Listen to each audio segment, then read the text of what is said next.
अगर आप वैष्णो देवी आ रहे हो तो आप ये गलती बिल्कुल मत करना, मैंने तो की है, बट मैं सजेस्ट करूँगा आप भाई बिल्कुल मत करो।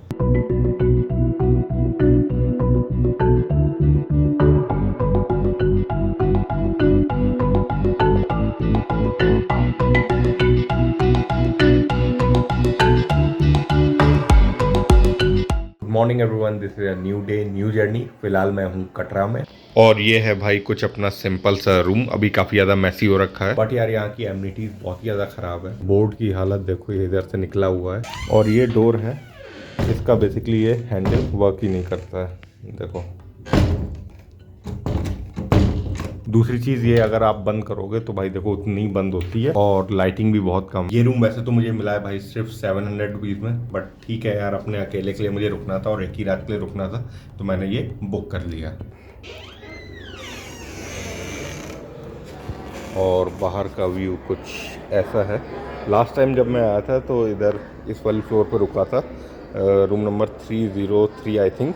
और वो रूम भाई सीरियसली काफ़ी अच्छा था, उसके कंपैरिजन में अपना ये वाला रूम तो कुछ भी नहीं है। तो अब आ जाते हैं अपने आज के मेन टॉपिक पे, और आपको मैं बता देता हूँ स्टेप बाय स्टेप, अगर आपको वैष्णो देवी आना है दर्शन करने तो आपको क्या क्या रूल्स फॉलो करने पड़ेंगे। तो मेरी जो बुकिंग थी वो थी लखनऊ से दिल्ली और दिल्ली से कटरा वाया जम्मू मेल।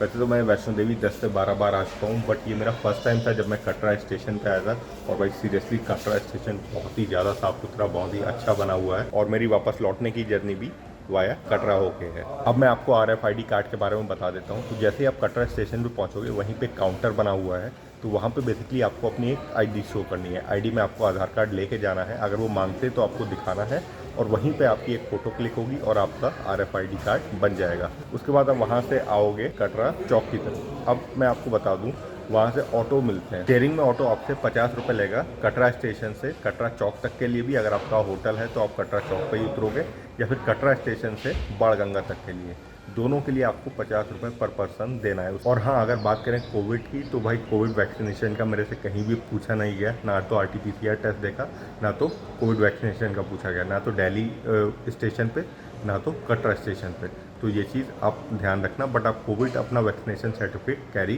करके लाना। अगर वैक्सीनेशन सर्टिफिकेट नहीं है तो RT-PCR की नेगेटिव रिपोर्ट लेके आना। एक चीज़ और मैं आपको बता दूं कि जो RFID कार्ड है उसकी चेकिंग भाई कहीं पर भी नहीं हुई, ना जाते में ना आते में।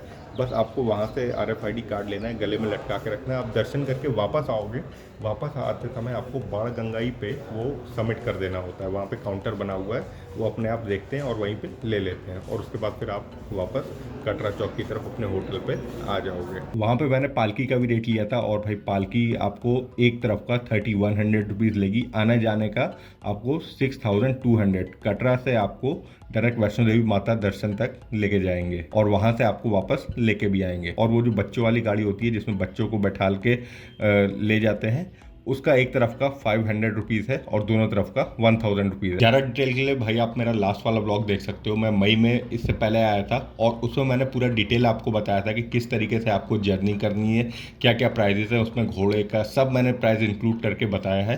तो वो बहुत ही डिटेल ब्लॉग है, इधर या इधर कहीं पर मैंने दिया होगा, आई बटन पर आ रहा होगा, तो आप वो जाके पहले देख लो, उसके बाद ये वाला ब्लॉग देखो। और हाँ, ट्रॉली का मैं आपको और बता देता हूँ। वैष्णो देवी भवन से भैरव बाबा तक की आपको ट्रॉली आने जाने की 100 रुपीज़ में पड़ेगी। 2 घंटे का टाइम होता है बेसिकली, 2 घंटे आप वहाँ पे रुक सकते हो और वहाँ से वापस आ सकते हो। बट मैं सजेस्ट करूंगा भाई जैसे ही दर्शन हो जाए, फोटो वोटो क्लिक करके तुरंत वापस आ जाए। अब आ जाते हैं इस ब्लॉग के लास्ट पार्ट में, और मैं आपको बता देता हूँ कि अगर आपको कटरा से भैरव बाबा तक और भैरव बाबा से कटरा तक के लिए वापस आना है तो आपको कितना टाइम लगेगा पूरा टोटल यात्रा करने में। तो अगर मैं अपनी बात करूं तो भाई मेरे को 7 घंटे लगे, बहुत ही कम लगे। मैं आपको बताता हूँ कैसे। देखो, मैं मोबाइल वगैरह सब यहीं पे रख के गया था, तो मुझे लॉकर रूम नहीं जाना पड़ा, जहाँ पे आपको ऑलमोस्ट आधे से 1 घंटा लग जाता है, क्योंकि वहाँ लाइन लगती है, उसके बाद लॉकर अलॉट होता है, उसके बाद आप वापस आते हो, फिर दर्शन करने जाते हो, फिर वापस आते हो, लॉकर से अपना सामान उठाते हो, और फिर आप भैरव बाबा के दर्शन के लिए जाते हो।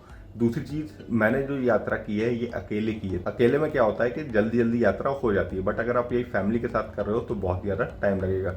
तीसरी चीज़ जो कि मैंने बहुत बड़ी गलती की, मैं आपको सजेस्ट नहीं करूंगा कि आप करो। लौटते में भाई मैंने ऑलमोस्ट 1800 से 2000 स्टेयर्स उतरी। जो पहले सबसे पहले स्टेयर्स पड़ी थी वो 275 पड़ी थी, उसके बाद 270 पड़ी थी, उसके बाद 60, उसके बाद 526 आई थिंक, और उसके बाद जो लास्ट स्टेज थी वो शायद 700 750 थी। तो भाई टोटल 1800-1900 स्टेप्स हो जाती हैं। तो इतनी स्टेप्स मैं उतरा हूँ, और उसके बाद जो मेरे लेग्स का हाल हुआ है मैं आपको बता नहीं सकता, बहुत ही ज़्यादा पेन हो रहा है। भाई ये गलती आप मत करना, कुछ स्टेप से उतरो, कुछ आप नॉर्मल उतरो, तो आपका दोनों कंबाइंड की तरीके से करोगे तो आप इजीली कर पाओगे। तो यही था मेरा आज का शॉर्ट एंड सिंपल व्लॉग। अगर आपके और भी क्वेश्चंस है, क्वारीज हैं, तो आप नीचे कमेंट बॉक्स में टाइप कर सकते हो। मिलता हूँ आपसे नेक्स्ट व्लॉग में। See you, tata, bye bye, take care and always be happy, be bright, be you.